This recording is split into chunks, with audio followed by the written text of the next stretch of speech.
추석 잘 보내셨지요? 네, 우리 모든 분들의 얼굴이 아주 보름달처럼 풍성하게 보입니다. 추석 명절보다 안식일 명절이 훨씬 더 좋은 것 같습니다. 많은 여러 곳에서 또 반가운 분들 오시고 또 함께 오늘 예배하는 이 안식일 명절이 얼마나 행복하고 또 얼마나 즐거운지 모르겠습니다. 우리 함대식 목사님 삼육대학에서 근무하는데 이렇게 동료 목회자를 또 찾아와서 함께 오늘 보내게 돼서 정말 감사하고, 또 저기 우리 이 김기훈 우리 형제, 우리 진수 아빠 이렇게 명절에 오셔서 정말 환영합니다. 그 외에 또 부산에서 또 여러 곳에서 함께 하신 우리 모든 분들, 이 추석 명절의 축복과 또 안식일 또 명절의 이 갑절의 축복이 모두에게 함께하기를 간절히 바랍니다. 여러분, 이른 새벽에 새들이 쥐저귀는 노래 소리를 들어보셨죠? 저희 집은 이 산에서 좀 가까이 있어가지고 매일 새벽이 되면 새들이 얼마나 아주 명랑하게 노래하는지 모릅니다. 정말 아주 신나게 즐겁게 노래를 합니다. 제가 꽤 오래전에 이 초등학교 학생들을 데리고 우리 충북 제천에 노목 탐사관을 다녀왔는데, 지금은 그 이름이 바뀌었습니다. 이 별새 꽃돌 이 과학관인데, 거기 가면 이 하늘의 별을 탐구하고 또 공중의 새를 관찰하고 또 꽃을 보고 또 땅에 여러 많은 이 돌들을 탐사하면서 그 속에 숨겨진 우리 하나님의 그 놀라운 신비와 또 사랑을 배우는 곳입니다. 그때 그 새에 대해서 설명하시는 그 강사님께서 이렇게 가르쳐 줬습니다. 새가 매일 아침에 일찍 일어나면, 이런 새벽에 일어나면 제일 먼저 하는 것이 뭐냐 하면 노래하는 것입니다. 찬양을 합니다. 아무리 그 밤에 비바람이 몰아치고 태풍이 불어서 한숨도 자지 못해도 피곤하고 정말 힘들어도 이런 새벽이면 어김없이 새들이 노래로서 하루를 시작을 합니다. 여러분, 이 그리스도인에게 있어서 찬양은 정말 위대한 힘이 있습니다. 우리의 생애를 풍성하게 만들어줄 뿐만 아니라 찬양은 놀라운 기적을 우리들에게 가져다 줍니다. 오늘 빌립보 감옥에서 있었던 이 찬양의 위대한 능력에 대해서 오늘 함께 말씀을 나누겠습니다. 사도행전 16장 오늘 본문 말씀을 교독하겠습니다. 16장 19절부터 34절입니다. 좀 긴 장이지만 함께 교독을 하겠습니다. 종의 주인들이 자기 이익의 소망이 끊어진 것을 보고 바울과 실라를 잡아가지고 저자로 관원들에게 끌어갔다가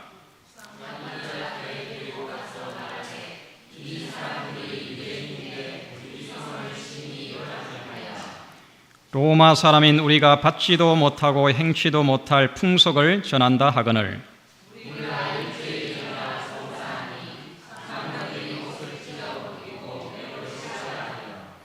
많이 친 후에 옥에 가두고 간수에게 분부하여 든든히 지키라 하니,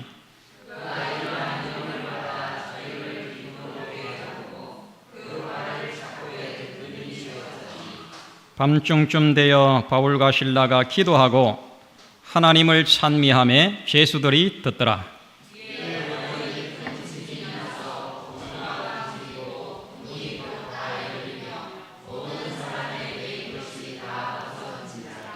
간수가 자다가 깨어 옥문들이 열린 것을 보고 죄수들이 도망한 줄 생각하고 금을 빼어 자결하려 하거늘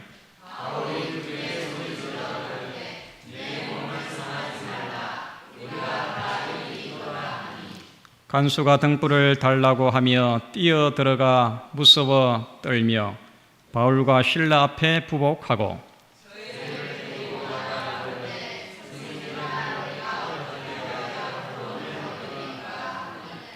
가로되 주 예수를 믿으라. 그리하면 너와 내 집이 구원을 얻으리라 하고,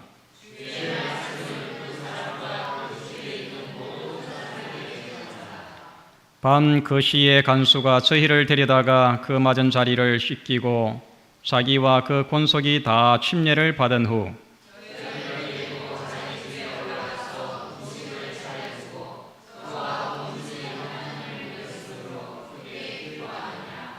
아멘.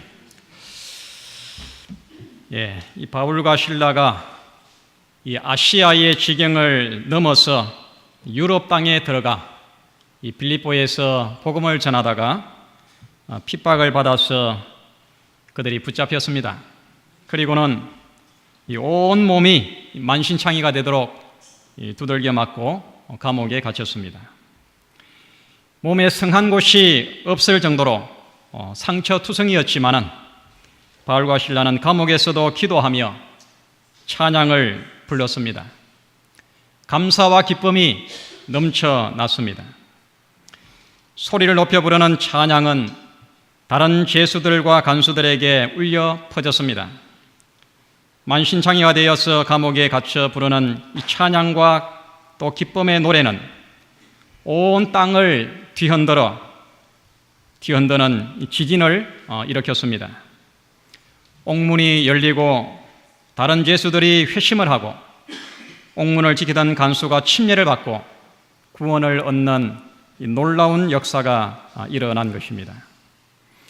여러분, 우리에게도 감사와 찬양으로 굳게 닫힌 인생의 옥문이 열리는 그런 감격과 기쁨을 경험하게 되기를 간절히 바랍니다. 우리 인생에 굳게 닫힌 어떤 옥문도 찬양 앞에는 버티지 못할 것입니다. 찬양은 하나님의 놀라운 도우심과 역사를 가져오는 통로인 것입니다. 오늘 이 복된 안식일에 우리 모든 성도들의 삶의 고민과 염려와 근심의 옥문이 찬양으로 활짝 열리는 그런 감격의 이 안식일이 되기를 바랍니다. 찬양으로 열린 옥문, 오늘 이 본문을 통해서 우리는 첫 번째, 이 빌립보는 유럽 전도의 중심 기지입니다. 사도행전 1권 이 본문의 그 앞에 있는 16장 9절에 보면 이 밤에 환상이 바울에게 보이니 마게도냐 사람 하나가 서서 그에게 청하여 가로되 마게도냐로 건너와서 우리를 도우라 하거늘. 이 마게도냐의 도움의 이 부르짖음에 대한 환상을 봅니다. 그리고 이어서 12절에 보면 거기서 빌립보에 이르니 이는 마게도냐 지경 첫 성이요 또 로마의 식민지라 이 성에서 수일을 유하다가. 여러분이 예루살렘에서 시작된 십자가의 복음은 이 거침없이 산불처럼 사방으로 번져 나갔습니다. 예루살렘에서 유대로, 유대에서 사마리아로, 사마리아에서 소아시아로, 소아시아에서 유럽으로, 유럽에서 로마로, 로마에서 땅끝까지 이 복음이 마치 봄의 산불처럼 아주 힘있게 전 세계로 퍼져나갔습니다. 지도를 보면 이 하나님의 복음이 이 예루살렘에서 오순절의 성령의 강림을 통해서 이제 이 땅에 시작이 됩니다. 이 복음이 저기 북쪽에 이 안디옥으로 전파되고 또 안디옥에서 빌립보로, 에베소로, 이 에베소는 이 소아시아의 바로 중심 도시입니다. 그 다음에 에베소에서 빌립보로, 유럽의 바로 첫 성입니다. 빌립보로, 빌립보에서 로마로, 그 다음에 로마에서 전 세계로 하나님의 복음이 전파되는 정말 아주 감격적인 그런 장면을 우리가 볼 수 있습니다. 이 복음이 전파되는 이 과정에 있어서 아주 이 핵심적인 그런 역할을 한 그런 이 도시들이 있는데, 여러분, 이 예루살렘은 이 복음의 중심지입니다.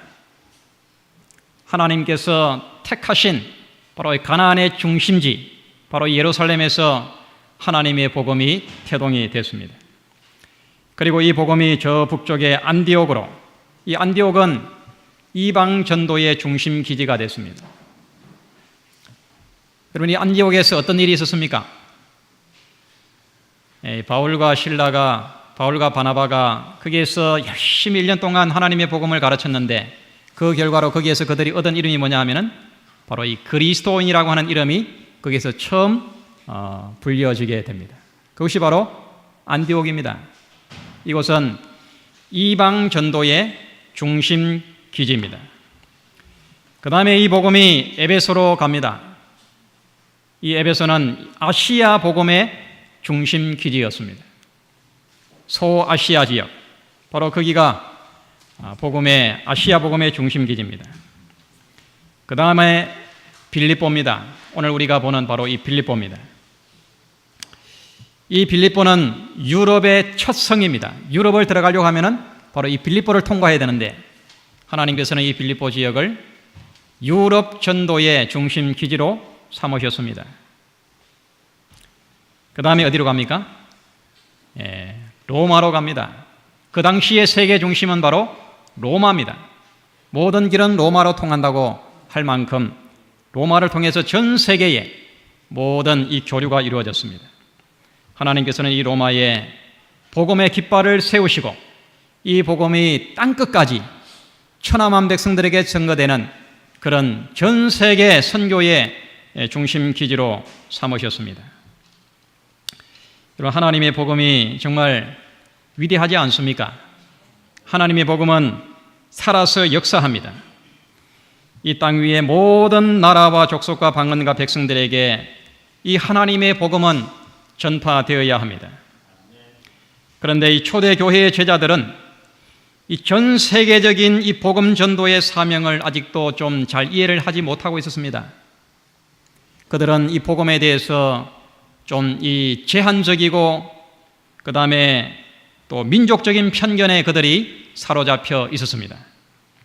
이런 상황에서 하나님의 복음이 아시아의 경계를 넘어서 유럽으로 건너가게 되는 특별한 일이 일어났는데 그것이 뭐냐 하면 마게도냐에 건너와서 우리를 도우라고 하는 환상을 이 바울이 보게 됩니다. 바울은 이 복음을 그냥 아시아의 지역에 다니면서 전하려는 그런 계획을 가지고 있었지만은 하나님의 성령이 그것을 막으시고 그에게 환상을 보여주셨습니다. 이 아시아의 지경을 넘어서 마게도냐로 와서 우리를 도와달라고 하는 그 환상을 보게 됩니다. 그래서 드디어 바울과 실라가 아시아의 경계를 넘어서 유럽 땅에 첫 발을 내딛게 됩니다. 빌립보는 바로 이 유럽의 첫 관문이었습니다. 그래서 빌립보는 유럽 선교의 중심 기지가 되었습니다. 이제 바울과 실라가 빌립보에 들어가서 복음을 전할 때에 사단이 거기에 대항해 가지고 여러 가지 많은 어려움을 줍니다.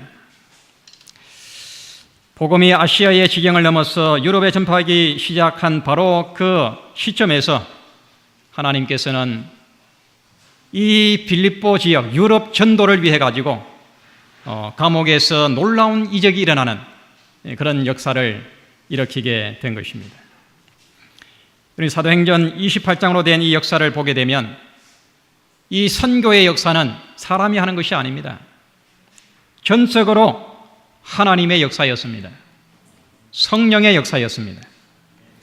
오순절에 성령이 임하시고 그들이 능력을 받아서 방언을 말하고 이적을 말하고 이적을 일으키고 그리고 사람을 구원하는 놀라운 역사가 온 세상을 완전히 그냥 뒤흔들어 놓았습니다. 구원의 복음으로 온 세상을 정복하고 하나님의 나라를 회복하는 일은 전적으로 하나님의 일인 것입니다. 그래서 로마서 9장 28절에 보면은 이렇게 약속을 합니다.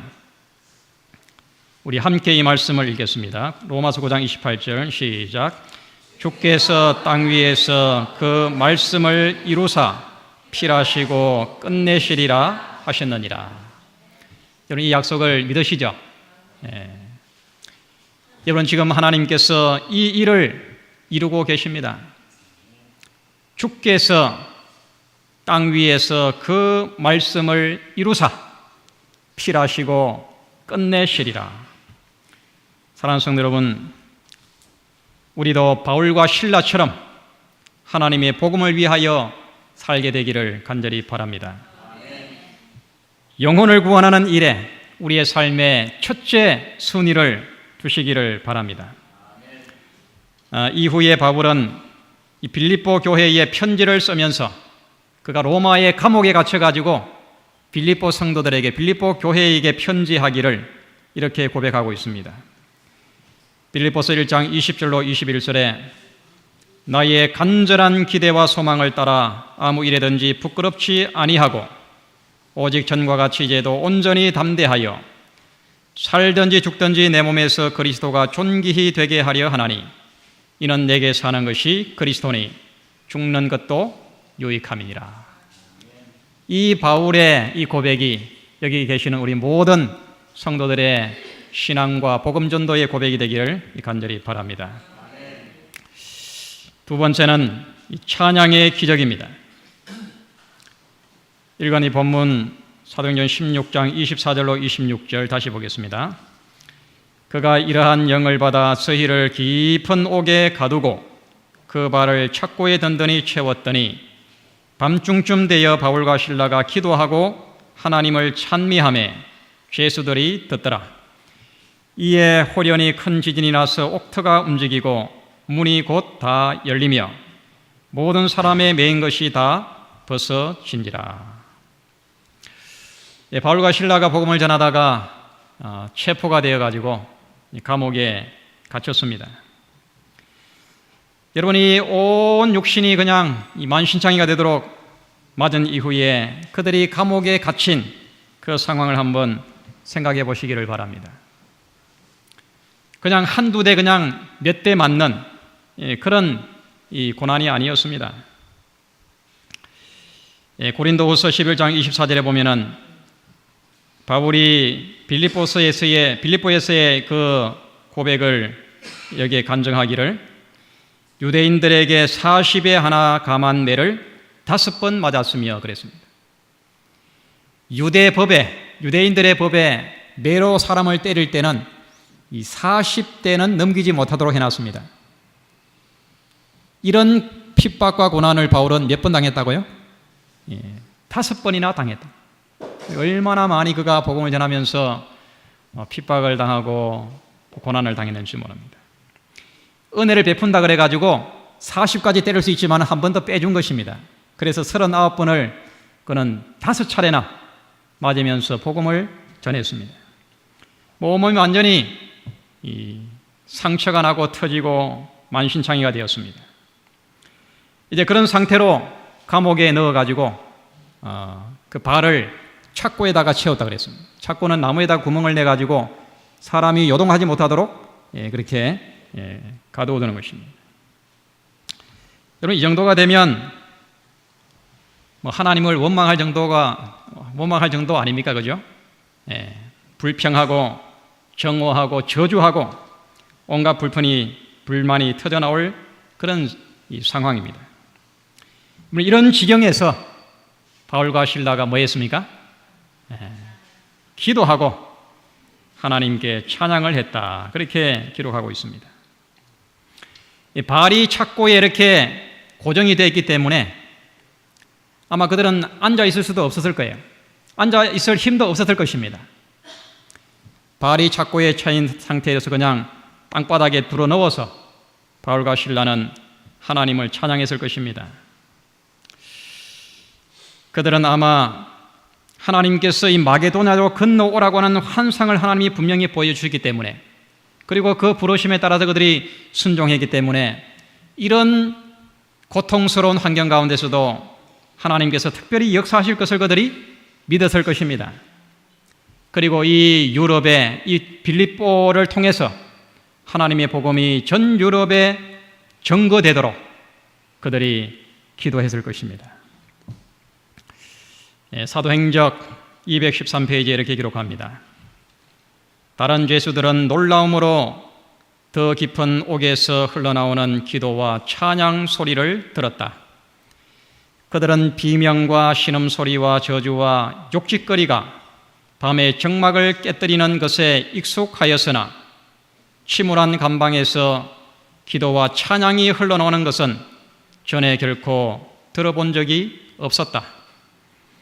타수병들과 죄수들은 기이 여기면서 춥고 배고프고 고통당하면서도 기뻐할 수 있는 이 사람들은 누구인가 하고 자문하였다. 이 간수들은, 거기에 갇혀있는 죄수들은 이와 같은 현상을 도무지 전에는 보지 못했습니다.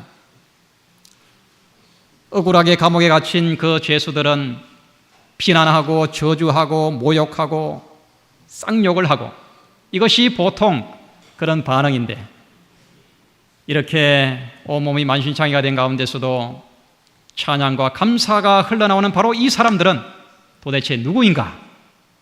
이 간수들의 마음속에 의문이 생겼습니다. 계속해서 이렇게 말합니다. 온 하늘은 그리스도를 위하여 고통당하고 있는 사람들에게 흥미를 가졌고 천사들은 감옥을 방문하도록 보냄을 받았다. 그렇게 고통스러운 가운데 그들이 드리는 기도와 찬양 소리를 하나님께서 들으시고 응답하셔서 천사를 보냈습니다. 천사들이 그들을 방문하는 그 발걸음에 땅이 진동하였다. 무겁게 빗장 질린 옥문은 활짝 열렸고 죄수들은 손과 발에서 쇠사들과 족쇄가 풀어졌으며 밝은 빛이 옥에 가득 찼다. 정말 아주 놀라운 장면입니다. 여러분, 이 건물이 무너져서 그 건물 잔해 속에 사람이 매몰되었을 때 119 구조대원들이 가가지고 구조할 때 어떻게 하던가요? 그들은 소리를 듣습니다. 이 건물 잔해 속에 혹시 사람이 살아있는가? 어떤 소리가 들려오는가? 그 소리를 기계를 가지고 유심히 소리를 찾습니다. 살아있는 사람이 내는 소리를 그들은 듣고 소리가 들려오는 그곳에 사람을 구조하기 위해서 거기에서 이제 구조를 펼칩니다. 하나님께서 우리를 구조하시는 것도 마찬가지입니다. 소리를 내야 하는 것입니다. 기도의 소리, 감사의 소리, 찬양의 소리를 하늘로 올릴 때에 하나님께서는 그 소리를 들으시고 우리를 찾아오셔서 우리를 도와주시는 것입니다. 바울이 이제 로마의 감옥에 갇혀 있을 때 그가 쓴 편지가 4권이 있는데 그 중에 하나가 바로 이 빌립보서입니다. 이 빌립보 교인들에게 편지를 보내면서 그가 이렇게 고면을 합니다. 빌립보서 4장 4절에 주 안에서 항상 기뻐하라. 내가 다시 말하노니 기뻐하라. 이것은 자기의 이 경험적인 고백입니다. 빌립보 감옥에 갇혀 있을 때에 그들이 얼마나 매를 맞고 얼마나 고난을 당했는지 그 빌립보 교인들이 다 압니다. 그와 같은 자기의 경험을 가지고 지금 또 바울이 로마 감옥에 갇혀 있으면서 그 빌립보 교인들에게 이렇게 고면을 하는 것입니다. 주 안에서 항상 기뻐하라. 내가 다시 말하노니 기뻐하라. 골로새서도 옥중 서신 중에 하나인데 3장 16절에 그리스도의 말씀이 너희 속에 풍성히 거하여 모든 지혜로 피차 가르치며 권면하고 시와 찬미와 신령한 노래를 부르며 마음의 감사함으로 하나님을 찬양하고 시와 찬미와 신령한 노래로 하나님께 찬양하라. 그렇게 권면을 합니다. 여러분 기뻐하시기 바랍니다. 하나님께 감사하시기 바랍니다. 찬양하시기 바랍니다. 아무리 힘들고 아무리 삶이 무거워도 우리의 입술에 찬미의 제사가 찬양과 시와 노래가 끊어지지 않는 그런 신앙이 되기를 바랍니다. 히브리서 13장 15절에도 이렇게 말합니다. 이러므로 우리가 예수로 말미암아 항상 찬미의 제사를 하나님께 드리자. 이는 그 이름을 증거하는 입술의 열매니라. 유대의 네 번째 왕이었던 여호사밧은 이 적군이 쳐들어왔을 때에 그는 하나님께 기도하고 찬양을 하면서 적진을 향해서 나아갔습니다. 그리고 거기에서 위대한 승리를 얻습니다. 루터가 보름스 국회에 소환을 받았을 때에 그는 내주는 강한 성이요 찬양하면서 그들에게 나아갔습니다. 우리가 부르는 대부분의 찬양은 그냥 평온한 가운데 지어진 찬양이 거의 없습니다. 그들이 시련과 고난과 역경 가운데서 지어진 그 찬양이 오늘 우리들에게 귀한 용기와 감동을 주는 것입니다. 오늘 우리가 처음에 불렀던 찬미가 21장 기뻐하며 경배하라, 이 찬양을 작사한 사람이 누구냐 하면 바로 이 베토벤입니다. 베토벤이 병이 들고 또 정신이 흐려지고 여러 가지 걷잡을 수 없는 우울증에 걸려서 그가 괴로워할 때 그가 하나님을 영접하게 됐습니다. 그리고 그가 조용하게 기도하면서 그가 새로운 영적인 경험을 하고 나서 지은 찬양이 바로 이 환희의 노래, 베토벤 심포니 9번, 바로 우리가 불렀던 21장 바로 그 찬양입니다. 여러분, 이 찬양의 노래가 우리들에게 얼마나 귀한 감동을 줍니까? 그것은 베토벤이 가장 힘들고 어려울 때 그가 하나님의 놀라운 사랑과 그 은혜를 그가 경험하고 지은 찬양이 바로 21장 기뻐하며 경배하라, 바로 그 찬양입니다. 사랑하는 손들이시여, 찬양은 위대한 힘이 있습니다. 기쁠 때뿐만 아니라 슬플 때도 찬양하시기 바랍니다. 즐거울 때뿐만 아니라 괴로울 때에도 감사하시기 바랍니다. 일이 형통할 때뿐만 아니라 절망적일 때라도 우리의 입술에 감사와 찬양의 제사가 끊이지 않는 풍성한 영적인 생애가 되기를 간절히 바랍니다. 세 번째는 이 감옥에서 이룬 구원입니다. 사도행전 16장 29절로 31절에 간수가 등불을 달라고 하며 뛰어 들어가 무서워 떨며 바울과 실라 앞에 부복하고 저희를 데리고 나가 가로되 선생들아 내가 어떻게 하여야 구원을 얻으리까 하거늘 가로되 주 예수를 믿으라 그리하면 너와 내 집이 구원을 얻으리라 하고. 고난 중에 찬양은 옥문을 열었을 뿐만 아니라 다른 사람을 예수께로 인도하는 구원의 역사를 가져왔습니다. 여러분, 이 간수의 고백을 들어보시기 바랍니다. 선생들아 내가 어떻게 하여야 구원을 얻으리까. 고난 중에서도 저주 대신에 감사와 찬양의 노래를 할 수 있는 저 사람들은 도대체 누구인가? 저 사람들이 믿는 신앙은 도대체 어떤 신앙인가? 놀라운 이적을 통해서 그 기도에 응답하시고 그들을 구원하시고 도와주시는 하나님은 정말 살아계신 분이다 라는 이 사실을 간수는 그들의 모습을 통해서 일어난 사건을 통해서 확신하게 됐습니다. 그리고 이 바울에게 부르짖기를 선생들아 내가 무엇을 하여야 구원을 얻으리까. 고난 중에 낙심치 아니하고 하나님께 감사하며 찬양한 그 찬양은 그들의 그 정말 하나님을 알지 못하고 칠흑같이 어둠 가운데 있는 그 이방인들을 하나님께로 인도하는 놀라운 구원의 역사를 일으킨 것입니다. 사도행전 216페이지에 빌립보에서의 바울의 수고는 한 교회를 세우는 결과를 낳았고 그 교회의 교인들은 꾸준하게 증가하였다. 이 빌립보 감옥의 이 놀라운 역사를 통해서 바로 거기에 하나님의 교회가 세워졌습니다. 그의 열심과 헌신 그리고 무엇보다도 그가 그리스도를 위하여 절겨 고통을 감내한 것은 개종자들에게 깊고도 영속적인 감화를 끼쳤다. 그들은 그것을 위하여 사도들이 그처럼 크게 희생한 그 귀중한 진리를 소중히 여겨 구속주의 사업에 전심으로 헌신하였다. 사람들이 회심하고 거기에 교회가 세워지고 많은 사람들이 진리를 배우고 하나님의 백성이 되는 축복이, 놀라운 역사가 일어나고 있는 것입니다. 어제 저녁에 우리가 위성을 통해서 지난번 이 제주도에 있었던 북아태 지회 그 미션 토크 쇼를 우리가 봤습니다. 특별히 그 이용선 장로님, 지금 이 교도소 선교를 하고 있는 이용선 장로님 외에 여러분들이 이제 선교 경험을 말씀해 주셨는데, 이용선 장로님은 이 처음에 사형을 언도받은 사형수였습니다.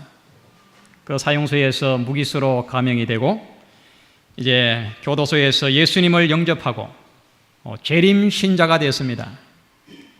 그리고 이제 이 재림 신앙 때문에 그가 한 교도소에 머물러 있지 못하고 여러 다른 교도소를 옮겨 다니게 됐는데, 그 교도소 안에서 오네시모 선교를 조직해가지고 가는 곳곳마다 이 선교 일을, 교도소 안에서 선교 일을 했습니다. 20년을 복역하고 나서 이제 석방이 된 이후에 그는 그의 남은 생애를 오직 이 죄수들의 정말 희망을 잃어버리고 감옥에 갇혀 있는 그들의 이 구원을 위해 가지고 그가 지금 열심히 그의 삶을 선교에 헌신하고 있습니다.